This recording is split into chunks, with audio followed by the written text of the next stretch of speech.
Bismillah. Muhterem kardeşlerim, sizlere Türkiye'nin en genç partisi olan Hüdapar'ın genel başkanı olarak sesleniyorum. Allah'ın selamı, rahmeti ve bereketi hepimizin üzerine olsun. Belki bazılarınız ilk kez Hüdapar'ın ismini duyuyor. Ama Hüdapar'ı tanıdıkça kendi partiniz olduğunu ve hepimizi temsil ettiğini göreceksiniz. Hüdapar, milletimizin inancıyla şekillenen gönül dünyamızın siyasete yansımasıdır. Bizler, insanlığa güzel günler yaşatmış büyük bir medeniyetin mensuplarıyız. Hüdapar, o büyük medeniyetin mensupları olarak sizin kendiniz için, memleketiniz için, ülkeniz için, insanlık için yapmak istediklerinizi hayata geçirmek üzere var olan bir partidir. Hüdapar sizin dünyanızın, ümitlerinizin ve beklentilerinizin partisidir. Hüdapar 2013'ten bu yana siyaset sahnesindedir. İlk kez Türkiye genelinde seçimlere katılıyor. Çünkü bu ülkenin her karış toprağı için yapmak istediği güzel işler vardır. Hüdapar, Edirne'den Hakkari'ye, Sinop'tan Hatay'a bu ülkenin her noktasında ben de önce insan, öncelik adalet diyorum diyen her birinizin sesini mecliste duyurmayı vaat ediyor. Bu aziz memleketin aziz insanları olarak her birinizin gönlünden geçen onurlu siyaseti icra etmek istiyor. Aziz kardeşlerim, önce insan, öncelik adalet diyoruz. Neden? Çünkü bizim büyük medeniyetimize göre insan eşrefi mahlukattır. Yaratılmışların en şereflisidir. İnsan yeryüzünün efendisidir. Her türlü hizmete layıktır. İşte bu inançla bu memleketin bütün insanlarını insanlıkta kardeşimiz olarak biliyoruz. Partiniz kendisini Allah'ın bahşettiği bu makamda gören her bir şahsın partisidir. Öncelik adalet diyoruz. Çünkü adalet hakkın hakimiyetidir. Adalet varsa hak yerini bulmuştur. Adaletin olmadığı yerde zulüm vardır. Zulüm karanlıktır. Karanlık küfrandır. Hakkın inkarıdır.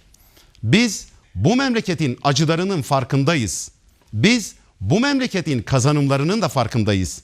Bu memleket için istikrarın öneminin de farkındayız. İstikrarın yeni kazanımlarla devam ettirilmesi ve iliklerimize kadar hissettiğimiz acılara son verilmesi için mecliste sizi hakkıyla temsil edecek kadrolara ihtiyaç var. Beni ekranlarından izleyen, radyolarından dinleyen kardeşlerim, partiniz Hüdapar'ın bu seçim ihtiyacınızın giderilmesi içindir.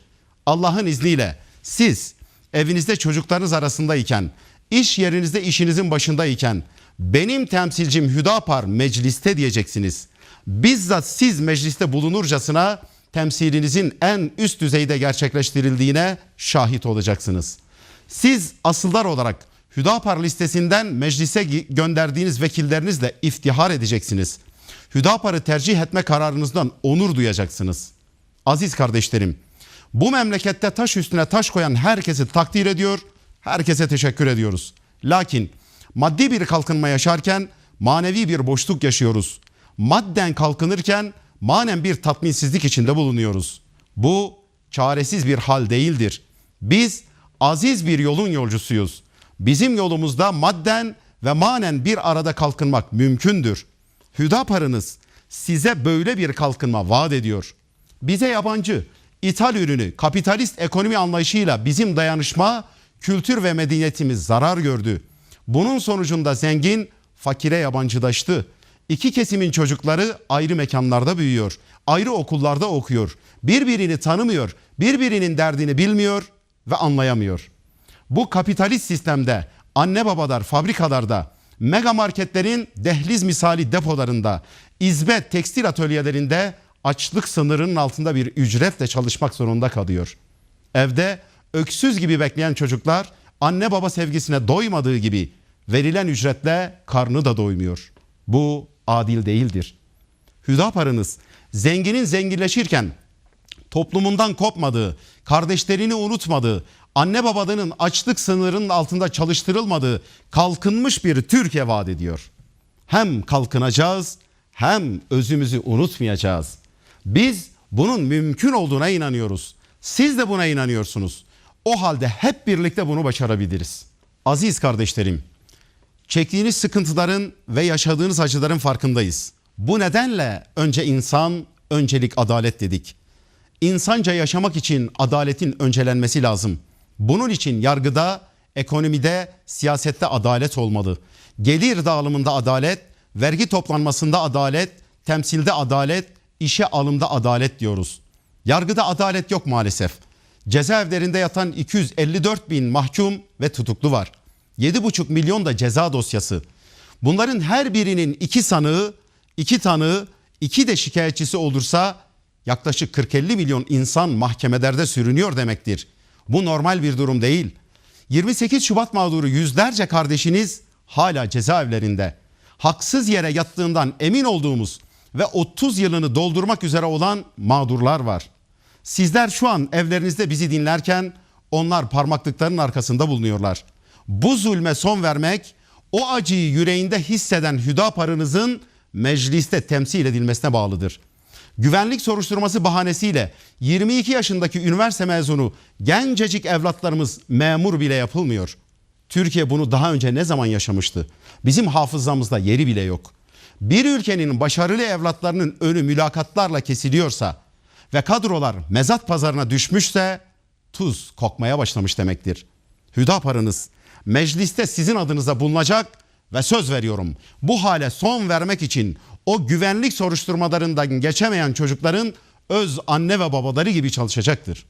Beni dinleyen aziz anne ve babalar, genç kardeşlerim, bizim medeniyetimizde müminler ancak kardeştir. Bizim tarihimizin hiçbir aşamasında dil yasağı diye bir yasak olmamıştır. Türk, Kürt, Arap, Laz, Çerkez, Abaza, Boşnak, Arnavut, hepimiz Hazreti Peygamber'in takipçileri değil miyiz? Öyleyse neden birbirimize karşı üstünlük taslayalım? Neden birbirimizin hak ve hukukunu birbirinin aleyhinde görelim? Ne yazık ki Batı medeniyetinin ayrılıkçı ırkçılığının içimize sirayet etmesiyle biz bu çirkin ve insanlık dışı yasakla yüz yüze kaldık. Türkiye bu konuda bir mesafe kat etti. Bu ayıptan kısmen kurtuldu. Ama bunun anayasal güvenceye kavuşması lazım. Kürt meselesinde bugüne kadar ne yazık ki daha çok vakanın sonuçlarıyla uğraşıldı. İslam memleketlerine göz diken emperyalistler bizi sürekli vakanın sonuçlarıyla uğraştırarak enerjimizi tüketiyor. Hiçbirimizin iyiliğini istemeyenler hepimizi uğraştıracak sonuçlar meydana getirerek bizi o sonuçlar içinde tüketmeye çalışıyorlar. Emin olunuz ki birimizin iyiliği hepimizin iyiliğidir. Birimizin acısı hepimizin acısıdır.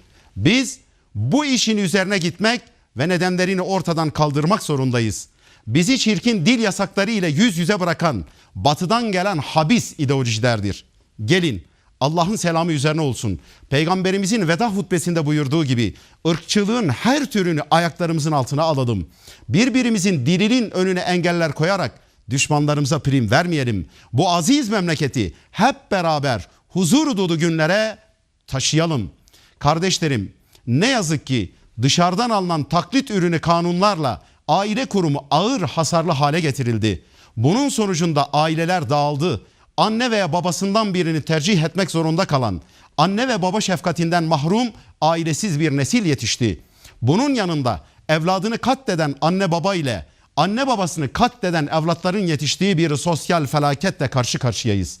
Buna bir de eğitim kurumlarımızın problemleri eklenince değerlerine inanmayan, kendisine güvenmeyen, görgü kurallarını bilmeyen, gün boyu vaktini ekran seyrederek geçiren bir gençlik yetişti. Gençliğimiz geleceğimizdir. Sorumluluk yüklenmeyen, hesap vermeyen ve hesap sormayan, üretmeyen bir gençlik ölü bir gelecektir. Bunun yanında İslam dünyasının hali malum, Kudüs'ümüz kendisini kurtaracak Selahaddinleri ve Fatihleri bekliyor. Hüdapar'ınız büyük medeniyetimizin çekirdeği olacak, sağlıklı bir ailede büyümüş, medeniyetinin kaynak ve değerlerine güvenen, görgü kurallarını bilen, üreten, önder bir gençlik yetiştirme sözü veriyor. İnanıyoruz ki Selahaddinler ve Fatihler bu imanla, talim ve terbiye ile yüksek kabiliyetlerle yetişmiş böyle bir gençliğin içinden çıkacaktır. Başta Kudüs olmak üzere İslam ümmetinin kurtuluşunu böyle bir gençlikle sizlere müjdeliyoruz. Evet kardeşlerim, sözün özü, yaşanabilir bir dünya ve kazanılacak bir ahiret hayatı için adalet şarttır. Adaletin ikamesi için Hüdapar'ı seçin. Çünkü doğrusu Hüdapar. Allah'a emanet olun, kalın sağlıcakla.